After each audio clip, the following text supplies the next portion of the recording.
En el 2019 fue jefa docente del complejo.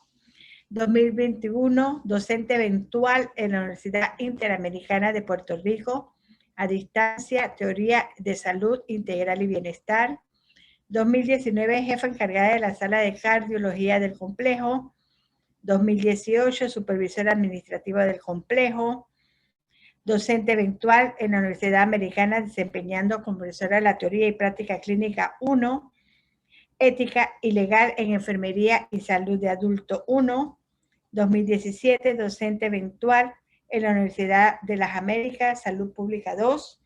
2018, docente eventual. 2017, enfermera básica. Después de su registro, entró a cuidados intensivos de cirugía y neurocirugía del complejo. Trabajó en el hospital Santa Fe como enfermera básica 2008. Actualmente labora en el Departamento de Docencia de Enfermería del complejo. El paciente tiene derecho al respeto de su personalidad, dignidad, por razones de tipo social, económica, moral, ideológica, cultural, religiosa y racial. Con ustedes, la licenciada Mendoza. Muchas gracias, Miss Mary. Si me ayudan, por favor, con los audios, manteniéndolos. Y me avisa, Miss Mary, por favor, si la presentación se ve. Ya puede continuar, mi amor. ¿Se puede ver la presentación? Sí. Ok.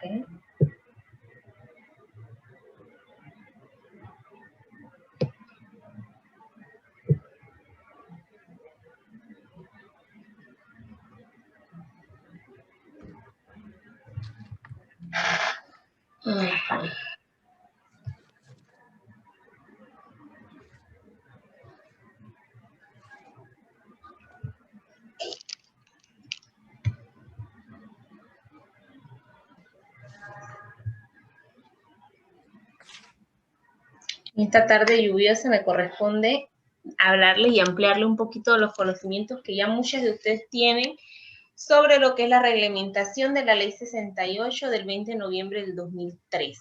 ¿Sí? Este es un tema que nosotros hablamos ampliamente en lo que es los procesos de inducción de personal de enfermería en los diferentes hospitales. Tema básico. Se le da tanto a la enfermera como al técnico de enfermería. La Ley 68 del 20 de noviembre del 2003 fue reglamentada mediante decreto ejecutivo número 1458 del 6 de noviembre del 2012. Esta ley y este decreto regulan los derechos y obligaciones de los pacientes en materia de información libre y de decisión libre e informada. El aprendizaje es experiencia, todo lo demás es información. Esto lo dice Albert Einstein. Cuando nosotros agarramos este saber que tenemos aquí en este curso y podemos llevarlo a nuestro plano asistencial, ¿verdad? O docente o administrativo en el que estemos. Esta ley nos habla en el capítulo 1, el artículo 1, señala que es necesario reglamentar los derechos y obligaciones de los pacientes en materia de información y decisión libre e informada, a fin de establecer normas y procedimientos que brinden transparencia en los centros y servicios de salud públicos y privados. Entonces, ¿a quién rige este documento? Tanto la Ley 68 como el reglamento a todas las instituciones de salud, tanto públicas como privadas. También se habla en el capítulo 2 del derecho a la información. Del artículo 3 al 5, resumidos en esta diapositiva, los centros de atención deben presentar la cartera de servicios y horarios. Deben estar incluso en sistema braille, en el área comarcal, en su dialecto y en español. El personal debe ser idóneo y acreditado. El Consejo Técnico de Salud podrá solicitar información del personal acreditado, prestar servicios sin discriminación alguna, soporte técnico y espiritual. Entonces, esta ley, miren cómo todas las leyes unas con otras se complementan, ¿verdad? Habla de que el personal tiene que ser idóneo y acreditado. ¿Okay? ¿Cuándo somos idóneos? Cuando hacemos nuestro proceso de registro, ¿verdad? ¿Cuándo estamos acreditados? cuando nos certificamos, nos recertificamos. Entonces, por eso es que todos estos temas van ligados unos con otros. A veces piensan las personas que la idoneidad es un mero requisito y si yo no necesito ahora mismo el dinero no lo hago. Pues no debe ser visto de esa manera, sino que todos los que trabajamos en salud debemos buscar esta idoneidad. Del artículo 6 al 9, en el capítulo 2, se habla de reconocer toda la información obtenida sobre su propia salud o enfermedad y copia del expediente clínico cuando lo solicite y a que no se transmita a otra persona, o sea, que la persona dueña del expediente es el paciente. Este expediente el paciente lo va a poder solicitar de manera escrita. En él reporta información sobre su estado de salud y esta debe ser respondida en no más de 30 días. Y si se han presentado dificultades, no se podrá extender más de 60 días. ¿Esto cómo lo hace el paciente? A través de la dirección médica del centro hospitalario donde él esté.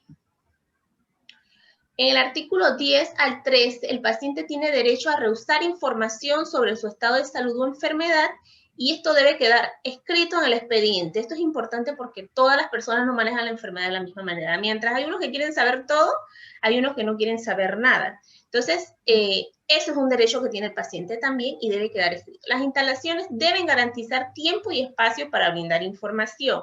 Y en este punto, muchas veces nuestras instalaciones de salud, más en el sector público, vulneran este derecho. ¿Por qué? Porque las camas están muy pegadas, el médico pasa y habla con el paciente, incluso el que está al lado puede darse cuenta y es parte de lo que a nosotros nos enseñan cuando estamos a nivel de licenciatura, que el reporte tiene que escucharse y sin embargo la información no debe estar accesible a todos los demás pacientes. Por eso nosotros nos reportamos a cierta distancia, ¿verdad?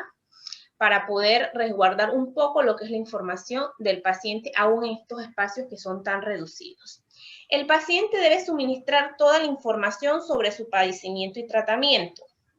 Ojo con esto, muchas veces los pacientes no nos dicen todo lo que ellos padecen, ¿verdad? A veces se oculta una enfermedad por miedo, por pudor, y entonces se ve comprometida a la oportunidad de darle una mejor atención o ver cómo la enfermedad que tiene está ligada con otra y pone en riesgo también la salud del personal que le atiende.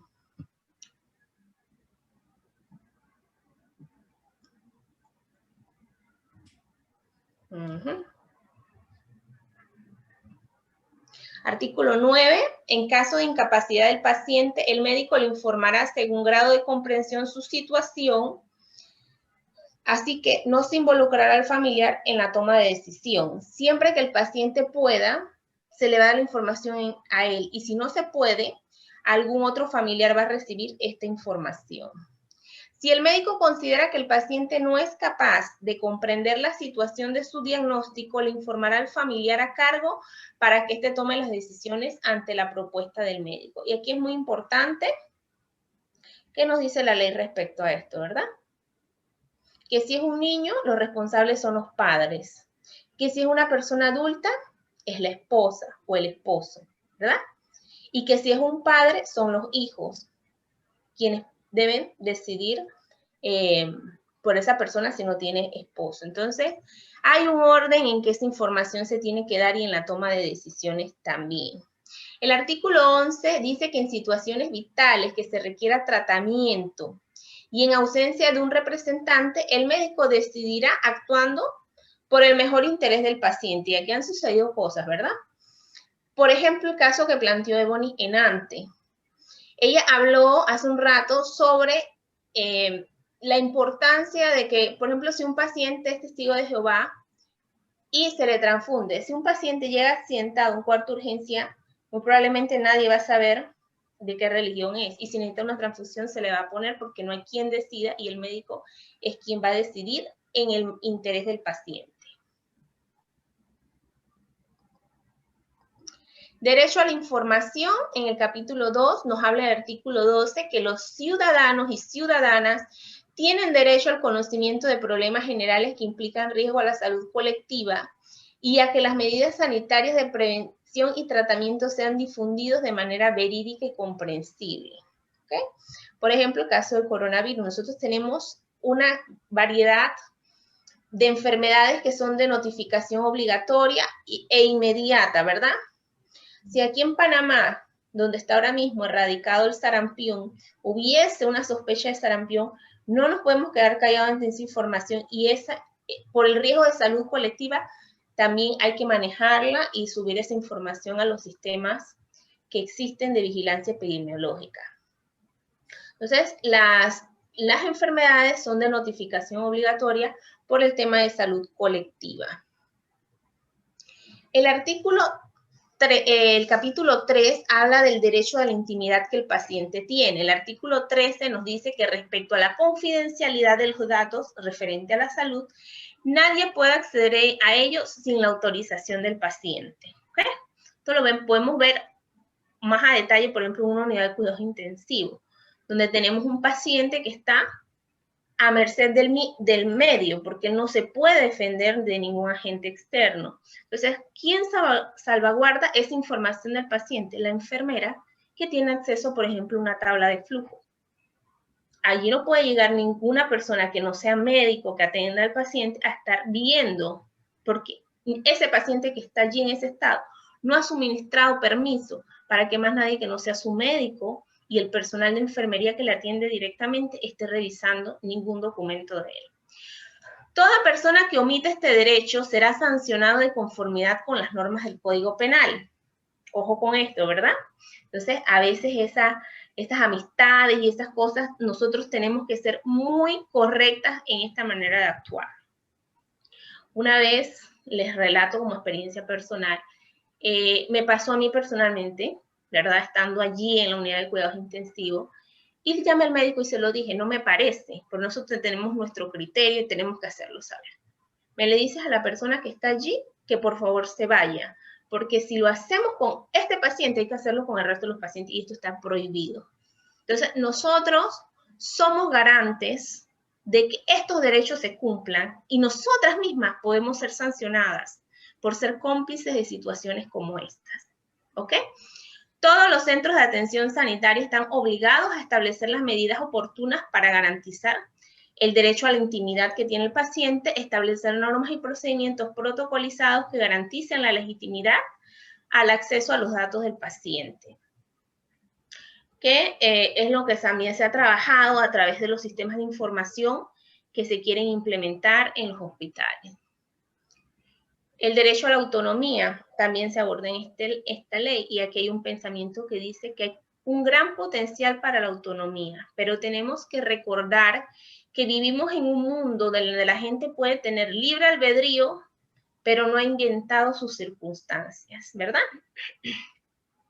Un niño que nace, por ejemplo, en una comarca tiene ciertas circunstancias que le van a ser más difíciles, por ejemplo, acceder a un estudio universitario respecto a un niño que haya nacido en otro lugar del país. Entonces se le va a hacer un poco más difícil esto. Esto aplica también para nosotros en el área de la salud. El paciente trata de tener autonomía, pero las circunstancias que él tiene alrededor, la enfermedad, el no poder tener a su familiar, etcétera, son cosas que a veces en el proceso de recuperar la salud y la salud de enfermedad afectan el derecho de la autonomía. El artículo 16 habla de dar consentimiento por escrito para procedimientos diagnósticos quirúrgicos invasores cuando suponen riesgos e inconvenientes notorios. El consentimiento debe ser revocado libremente en cualquier momento. Los consentimientos deberían estar ajustados al procedimiento que se va a hacer. ¿Qué vemos en las instalaciones de salud hoy día? Que los consentimientos están hechos para la mayor parte de los procedimientos. Este es un compromiso que tenemos nosotros a nivel de salud de ir dando esos pasos necesarios para ir cumpliendo con lo que el paciente requiere. Si yo como paciente decido que sí voy al salón de operaciones, pero estando allá, ya preparado, listo, decido que ya no quiero, ese consentimiento debe ser revocado. el paciente debe recibir información desde su ingreso al respecto sobre el consentimiento y los procedimientos que se le van a realizar. El artículo 17 nos dice que el consentimiento debe ser específico y único para cada procedimiento o tratamiento. Me adelanté. No debe permitirse que se adjunte otra información. Deben contener información suficiente sobre el procedimiento, sus beneficios y los riesgos. El capítulo 3 habla de los derechos a la autonomía del paciente y a su voluntad expresa. En el artículo 18 no se cumple con el derecho a la autonomía ante el riesgo a la salud pública. Hay ciertos momentos en que por más que yo quiera mantener mi información, por ejemplo, que nadie tenga acceso a ella, ante un riesgo de salud pública, no se va a respetar este derecho a autonomía. Cuando hay un riesgo inmediato y el paciente no puede firmar, cuando el paciente no está capacitado para tomar decisiones, en este caso va a firmar el responsable. Cuando expresa su deseo de no ser informado, se respeta su voluntad y se deja por escrito esta renuncia en el expediente. Entonces, sí hay casos específicos donde la autonomía del paciente, este derecho no se va a aplicar, ¿verdad? Al artículo 19 sobre situaciones de otorgamiento de consentimiento por sustitución. Cuando el enfermo no sea capaz por su estado físico o mental, firma el consentimiento el personal o la persona vinculada de hecho. Se da preferencia al cónyuge en su ausencia a hijos mayores de edad y de no haber hijos a los familiares más próximos que son padres y hermanos mayores de edad. Entonces existe, como les dije anteriormente, un orden en que pueden ir otorgando ese consentimiento. En caso de incapacidad legal de menores y por trastornos psíquicos, debe dar el consentimiento quien tiene la tutela o la curatela. Los menores emancipados o mayores de 16 años deben dar personalmente su consentimiento. En el caso de menores con más de 12 años, se escucha su opinión, pero los padres son quienes dan su consentimiento. Entonces, miren, muy interesante que la ley es bien clara sobre el tema de consentimiento y sustitución de este consentimiento. Consentimiento informado, siguiendo en el capítulo 3, el artículo 23 dice, el documento de consentimiento informado debe ser específico para cada procedimiento. Puede ser revocado por escrito ante un testigo autorizado por el paciente. ¿Okay? El artículo del 26 al 33 dice que el documento de voluntades anticipadas. Esto a mí me parece sumamente interesante porque yo en mi práctica como enfermera no había visto esto hasta que estuve en una unidad de cuidados intensivos y esto sí existe, sí está en práctica y es cada vez más común. Este es un documento dirigido al médico responsable en el cual una persona mayor de edad o un menor con capacidad, según lo que indica el Código de la Familia y del menor, deja constancia de los deseos en situaciones médicas en las que circunstancia no les permite expresar personalmente su voluntad, ¿verdad? Ellos se adelantan. ¿Qué pasa? Si yo estoy en X situación, esta es mi voluntad. Es un documento de voluntades anticipadas, por eso se llama. En este documento se puede establecer que ante situaciones críticas vitales, se evite el sufrimiento con medidas paliativas, no se prolongue la vida artificialmente, ni se atrase abusivamente el proceso de la muerte y deberá designar un representante ante el médico, ¿verdad? Ese documento dice, en mi ausencia de autonomía, porque no la va a tener en ese momento, la persona que va a responder por mí ante mi tratamiento va a ser tal persona. Entonces, permite hacer constar la decisión respecto de la donación total o parcial de órganos para fines terapéuticos, docentes y de investigación al morir. Debe ser respetado por el hospital, por los familiares y otros, y además deberá formalizarse ante un notario o ante 3 testigos mayores de edad y que 2 no tengan parentesco. O sea, existe una serie de requisitos que tiene que tener ese documento de voluntades anticipadas. Yo no lo hago en una hoja en blanco y simplemente la meto en el expediente, no funciona así, ¿verdad? Derecho a los pacientes en fase terminal. El artículo 34 habla de que en caso de enfermedad irreversible, incurable o fase terminal y cuyos tratamientos es desproporcionado doloroso, El paciente puede oponerse al mismo por escrito y firmado por ambos, ¿verdad? Por el paciente. En el artículo 34 dicen que en el caso que una persona es incapaz, interviene la vía judicial en un tiempo de 72 horas. El juez determinará que la persona asume la decisión de oponerse a un tratamiento sin perspectiva en la mejora de vida. Entonces, esto también se puede llevar al plano legal.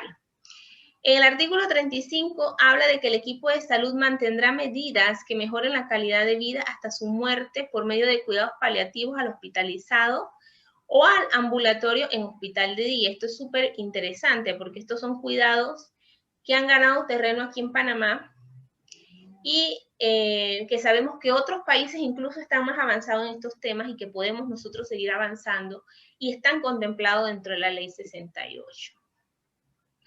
El capítulo 7 habla en relación al expediente clínico en el artículo 37. El expediente clínico contiene documentos relativos al proceso asistencial de cada enfermo.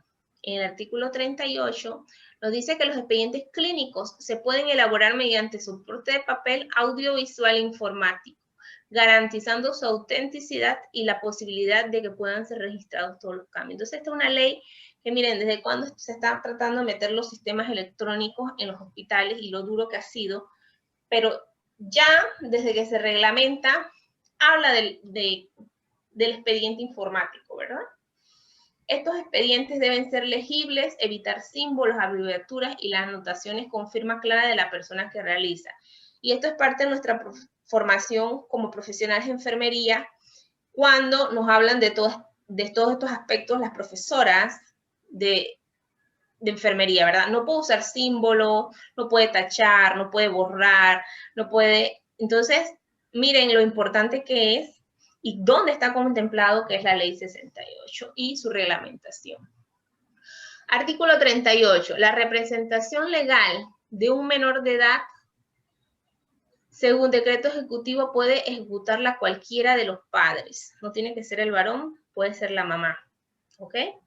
Artículo 39. Podrán ser representantes del paciente personas vinculadas por razones de hecho, o sea, allegada a si no hay personas vinculadas por razones familiares. ¿Okay? Sabemos que hay personas que, bueno, en la vida les ha ido bastante duro y han perdido a sus familiares, niños que están viviendo con la abuela, bueno, la abuela de todas maneras es familiar, pero digamos, las personas que están viviendo con una persona que es allegada a ellas, pero no es necesariamente familiar, ¿verdad? O sea, en el artículo 40, el representante de un paciente no puede privar a su representado de atención si con ellos atenta contra su vida, ¿verdad? Si el representante de un paciente no puede privar a su representado de la atención, o sea, no porque yo sea el representante de una persona, pero mi línea de pensamiento es que no requiere esa transfusión, voy a atentar contra la vida de ella, porque esa es mi postura, pero puede no ser la postura del paciente y atenta contra la vida. Artículo 41 y 42.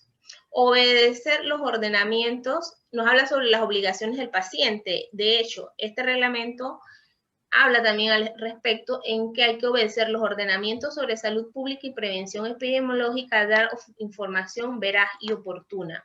Y ahí es con nosotros como los profesionales de salud cuando nos topamos con estas situaciones en nuestro quehacer profesional que tenemos que hacer el reporte, hay que hacerlo porque eso está reglamentado.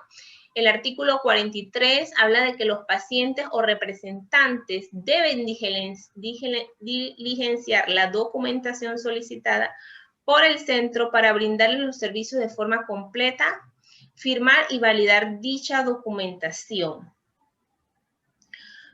El artículo 44 y 45 debe manifestar sus dudas. El paciente tiene la obligación de decir si no entiende lo que le están hablando y dejar constancia por escrito de su deseo de no recibir información de su estado, y esta decisión no lo libera de aceptar los riesgos y complicaciones inherentes a dicho servicio mediante un documento escrito.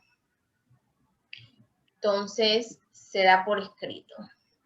Derechos en relación al expediente clínico. Se aborda en el capítulo 7. Cada centro debe establecer mecanismos para que el profesional que asista tenga acceso al expediente del paciente.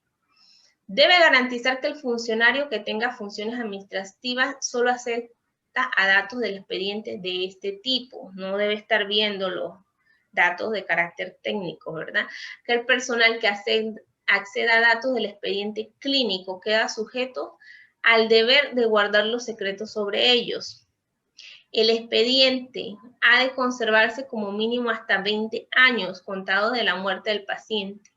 Incluye hojas de consentimiento, informes de alta, informes quirúrgicos, de partos, anestesias, pruebas diagnósticas e informes de necropsia, y se podrá destruir documentos no relevantes para la atención del paciente transcurrido 2 años desde la última atención. O sea, debe estar completo por 2 años y luego de esos 2 años se podrá depurar el expediente, hacer lo que se llama una reducción de expediente, y luego ese expediente debe permanecer por 20 años más. ¿Qué gran ventaja vamos a tener cuando se puede implementar todo lo que es la parte informática para guardar estas grandes cantidades de información? Entonces, los derechos en relación al expediente clínico, en el artículo 40, habla de que el expediente clínico debe tener un número de identificación y debe incluir los siguientes datos: nombres y apellidos, fecha de nacimiento, sexo, cédula de identidad personal, número de seguro social, dirección, domicilio y teléfono, fecha de asistencia, de ingresos si procede, indicación de la procedencia, servicio y unidad, número de habitación y de cama, médico responsable y número de seguro privado. Entonces, a veces nos hacen la ronda de expediente, ¿verdad? Y hacen falta algunos datos, pero es que esto está contemplado en la ley y a eso obedece todas estas rondas, auditorías que se realizan. En conclusión, podemos decir que la Ley 68 es un decreto legislativo que debe estar siendo adoptado, que está siendo adoptado por todas las instalaciones de salud públicas y privadas. Nos va a permitir adoptar medidas técnicas y organizativas necesarias en el expediente clínico para mejorar los mecanismos de custodia de la información del paciente, contempla sus deberes, derechos en relación a la atención en salud. Muchas gracias por su atención. Si tenemos preguntas. Mary.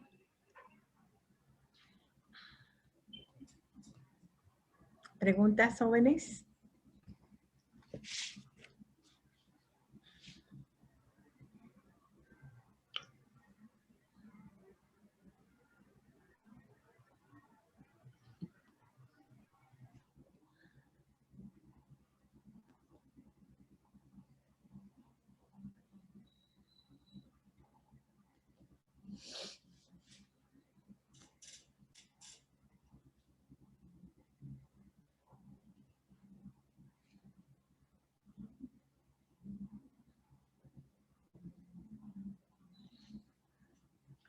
Te quiero felicitar, Ambi, porque es importante este tema. Y luchamos con nuestras enfermeras en las notas de enfermera. Esa letra que a veces ellas ni misma entienden lo que escribieron. La firma, no se entiende la firma. El registro, los números, por Dios, son números árabes. Y todo esto es legal. Pasa algo, hacen la auditoría y entonces en las auditorías salen mal. No se va a usar líquido corrector, tachones, la letra sobre letra, tantas cosas, tantas fallas que suena tonterías, pero se hace. Se hace y entonces cuando están allá en un juicio, qué lío. Es importante esto y eso lo vemos todos los días las enfermeras docentes cuando hacemos las auditorías, cuando hacemos las rondas, eso se ve. Algunas se molestan con nosotras, nos ponen cara, pero hay que decirlo, las letras. A varias yo le tengo que decir, voy a tener que regalarte un libro de caligrafía. Y se ponen bravas, pero no puede ser. Muchas gracias, Miss Mary. Miss Lidia quiere opinar. Miss Lidia, ¿puedes reactivar el audio?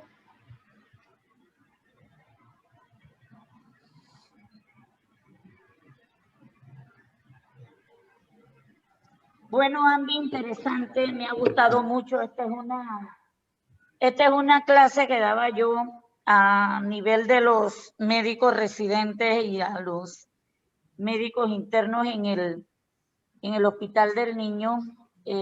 Lo has hecho excelente.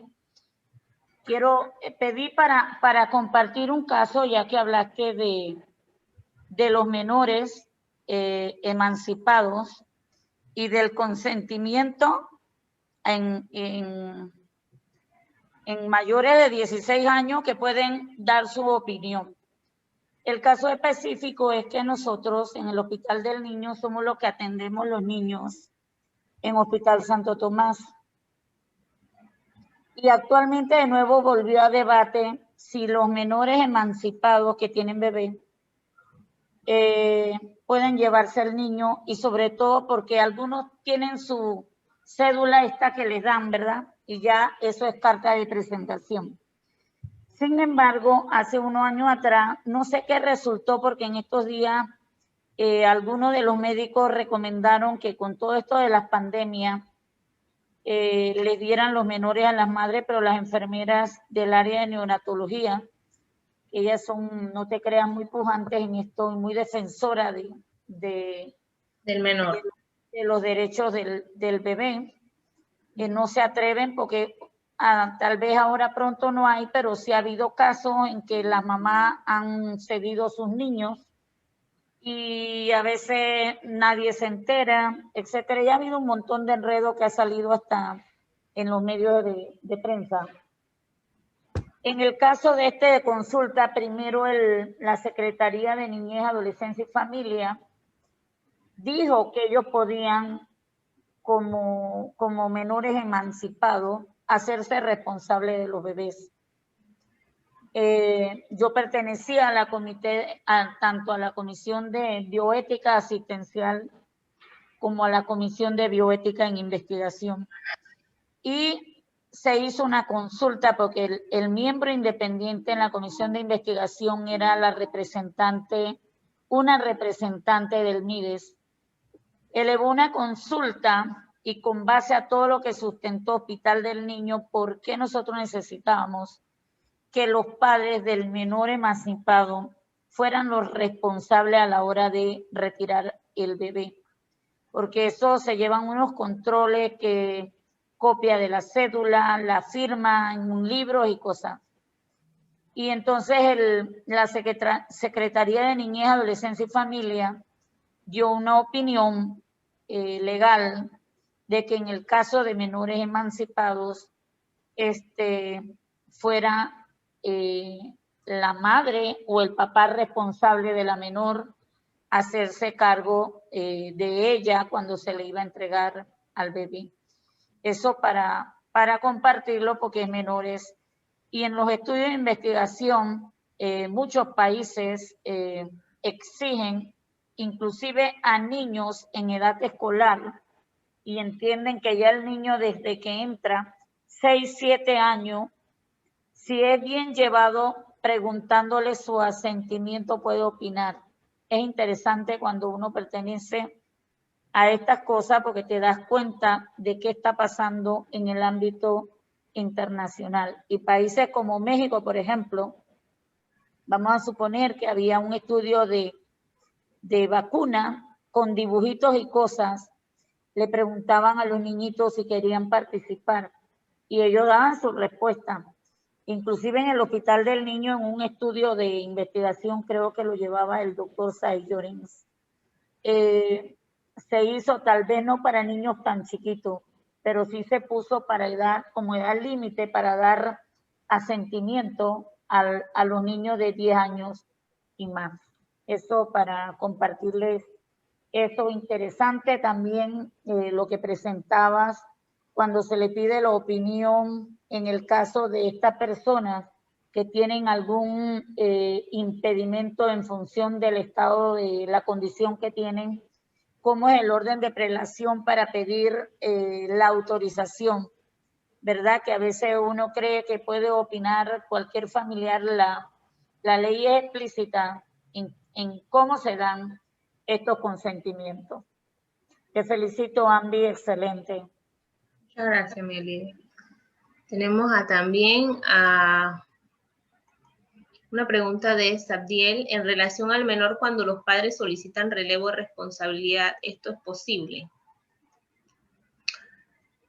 Bueno, no he trabajado con niños. Creo que Miguel Lidia puede ampliar al respecto. Desde mi perspectiva, me imagino que trabajan con familiares de todo tipo, ¿verdad? Familiares que se informan más y otros que, bueno, debido a su nivel cultural y de escolaridad y todo aquello, tienen un entendimiento un poco más reducido de lo que está pasando y resulta peligroso, ¿verdad? En el caso de los menores que no tienen esa autonomía completa, pueden, como dice Miguel Lidia, el tema del consentimiento, en investigaciones que son escritas, que el niño no se le va, que simplemente, que no se le va a intervenir, el asentimiento se da a partir de los 8 años. Estamos viendo que en hospitales ya se tomó, lo dijo Miguel Lidia, 10 años. Es muy interesante que se maneja diferente. Entonces, pienso, está para tomar en cuenta, dice, ok. Y que el médico, como la persona idónea, me imagino que interviene para explicar toda esta parte y en función de la decisión que el familiar tome, él también toma acciones. Creo que muchos de estos casos han pasado al plano legal. Miguel Lidia. Sí, bueno, para aclarar que cuando se tomó los 10 años, fue hace muchos años, ¿verdad? Y se hizo en función porque los países internacionales estaban dando participación. Entonces acá se tomó 10 años también para que participaran, porque en realidad eso no se hacía. Pero en función de la ley del asentimiento se hizo. En cuanto a lo que pregunta Sardiel, a estas alturas de la vida no se le permite. Se evalúa la condición del bebé. Si el bebé está en riesgo su vida, no hay relevo de responsabilidad para los padres. No lo hay. Si el padre insiste en eso, hasta guardia se coloca, porque lo que sí ha pasado y hay que admitir es que se han fugado y hay niños que han regresado inmediato al hospital bien deteriorado el estado de salud. Lo otro es que muchos amenazan que se lo quieren llevar a la privada. Si ese es el caso, no hay relevo de responsabilidad. Si el paciente se puede movilizar, el médico que está de turno hace el contacto con el médico de la privada y se hace la comunicación y la coordinación para el traslado por un equipo profesional de ese paciente en la ambulancia y que vaya un médico y vaya la enfermera, pero que vaya bien cuidado. Así sería el traslado. Igual es el traslado de la privada hacia el sector público. La privada porque el paciente no está pagando, tampoco puede trasladar si está en riesgo su vida. En el orden de prioridad está la vida del paciente. Cuando lo estabilizan es que lo pueden movilizar. Igual es lo que ocurre acá. Antes el papá decía, yo firmo, me lo llevo y todo bien. Ya eso no es así. Y yo vi una pregunta que creo que hizo Ebony, que era de los testigos de Jehová. Creo que Mary la respondió. No sé si Mary lo dijo porque en ese momento pues me llamaron y me aparté a contestar.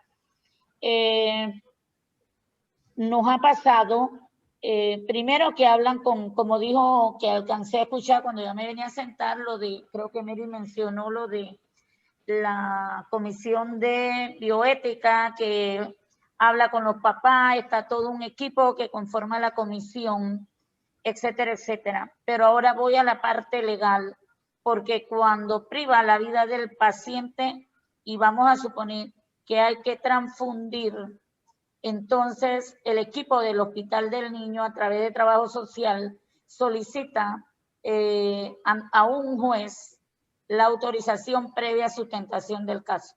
Entonces es el caso legal de lo que se hace.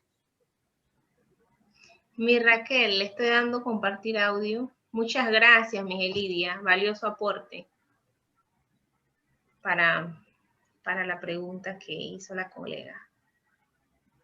Hola. Se Hola. le escucha, mi Raquel, se le escucha. Bueno, mira, aquí hay varias cositas que ya, bueno, tocó Lidia. En cuanto a esa situación, fíjese, para las transfusiones de sangre, aunque los papás sean testigos de Jehová, se les habla y si el papá todavía rehúsa, ¿verdad? Se llama a la trabajadora social y se involucra incluso a los juzgados de familia. O sea, los niños no se pueden ir porque yo quiero llevármelo. Es bien lo que dijo Lidia, se fugan, ¿verdad? Ponte que están en el cuarto de urgencia, no les gustó la cosa y uno les está explicando y cuando salen a la recepción se fugan. Y muchas veces se han fugado también de la sala. Así que nosotros tenemos en pediatría que hacer muchas veces uso de los juzgados de familia para que puedan, o de la policía de menores, porque incluso cuando ya el niño entra al hospital, ya, miren, parte de la responsabilidad es tan compartida con el papá y la institución que no podemos dejar que se lo lleven. Nosotros tuvimos la experiencia de un niño grave en UCI que se lo querían llevar para un hospital renombrado privado de aquí de la ciudad y no se pudo. Y tenían los recursos, ¿verdad? Pero no se le permitió porque el niño estaba sumamente grave. Incluso después que el niño mejoró, los papás ya aceptaron que el niño se debía quedar en la unidad. Lo otro es que los niños que son mayorcitos, en el caso de los niños de 16 años, ¿verdad? Nosotros acá tenemos de 15 hasta los 11 meses.